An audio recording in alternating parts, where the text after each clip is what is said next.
Good morning.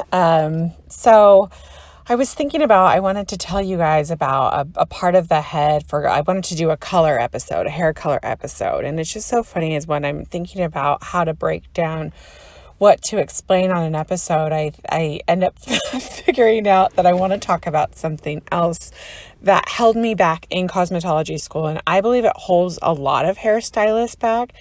And it's this concept of do not be intimidated by people, places, things, and words.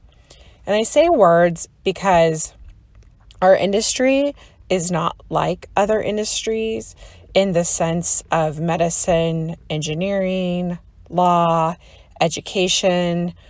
Our industry works on trend, right? So right now I could explain to you how to color a part of the head or highlight an entire head, and I would want to use a word of the way to get that hair from brown to blonde or blonde to brown. And I'm here to tell you right now that the way that people describe highlighting, whether it's balayage or foliage or heavy highlighting or dimensional highlighting or a blonde card, that's not what you should focus on. Because while you are growing as a hairstylist, it is intimidating to use hair color on anyone's head, right? So what the inner dialogue should be is I need to know the parts of the head that this person wants to look light or dark, and I need to get it there the most correct way, or so it's a finished look, the finished look they desired the most, or I need to do it the most efficient way.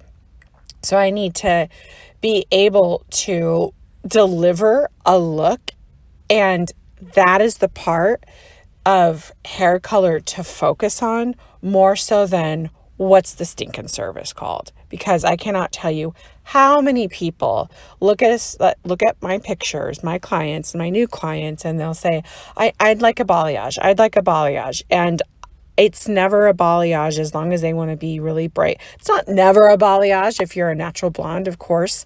But see, I'm not trying to get into this episode about, a hair war terminology concept. I'm trying to keep it really simple. And that's just one example of one word. So as far as don't be intimidated by people, places, things, and words, the people part I've already addressed in certain episodes, but I want to address places. Something that you should not be intimidated by are beauty supply stores, right? Often, I wish I would have spent more time just looking at color lines, looking at color boxes, more time going. You don't have to buy anything. If you are a cosmetologist, if you are a cosmetology student, you belong there. They want you there. And if you have someone at that store give you a side eye, take your friend, take your mom, take somebody who you feel comfortable with. And if they say, what are you looking for? You can say, oh, I'm just looking. You can say, I'm a cosmetology school student and I'm just trying to get familiar with the store. If they give you an attitude, I am telling you right now, that individual is not doing his or her job as a manager, as a sales representative, to make you feel comfortable as a consumer. So if you feel unwelcomed, understand by that company, you are welcomed. The more time you spend in these beauty supply stores, the more comfortable and the less intimidated you will be by the things. So looking at what's in your cosmetology school kit, understanding how a balayage board works. I threw away half of the things in my cosmetology school kit because nobody taught me how to use the tools. I can't, and And that's mind blowing, right? But I know now it's because I was trying to be too cool for school. I thought this stuff is all cheap and cheesy.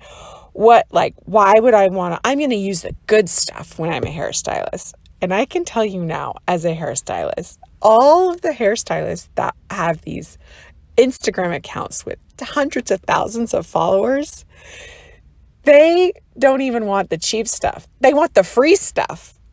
And it's important to know, if you feel intimidated, maybe going into a beauty supply store is too intimidating, right? You're extremely shy. This industry is still for you. Maybe walk into a grocery store that you're not used to being around. If you've never shopped at a Food for Less, at a gourmet or high-end grocery store, walk around. Just walk around the store and walk out and pretend like they didn't have what you wanted. If you've never been to a Food for Less, if you've never been to a Dollar Tree, go inside, walk around, and pretend like they didn't have what you needed. But when you're in these stores, when you're in these places that intimidate you, the people you are walking by are potential clients. And because they all get their hair done, whether it's a haircut once a year or they're getting their roots done twice a month in their bathroom, they are potential clients. So I guess it's a to be continued with the color placement that I was going to talk about. But the intimidation factor of people, places, things, and words, I tell people all the time, if you are not a strong reader, man, this industry is for you. You don't even need to know how to read to be a successful hairstylist.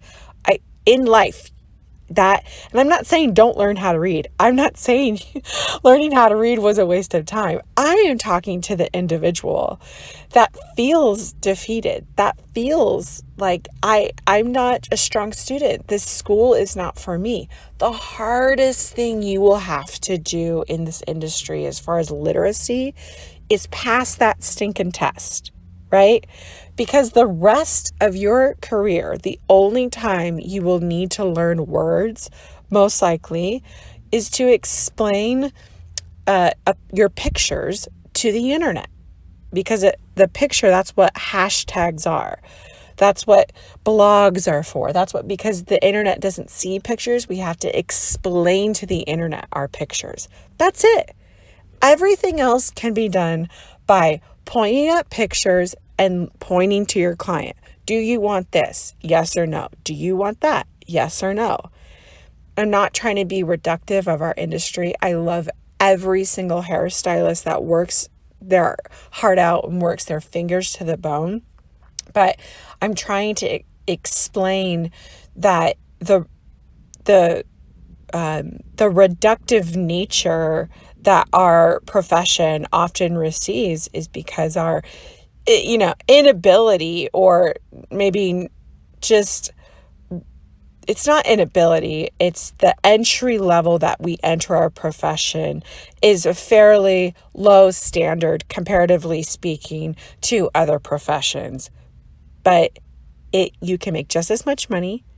You can have a much more, I would say, desirable lifestyle. I saw this guy the other day on Instagram, and he was talking about mentorship. And he said the best advice that was given to him is find a mentor. If you want to be a salon owner, be around a salon owner. If you want to be a stylist, be around a stylist. If you want to be around a colorist, but you get the gist, right? And I want to say to you, dream big, be around it all, and do not be intimidated by people, places, things, or words.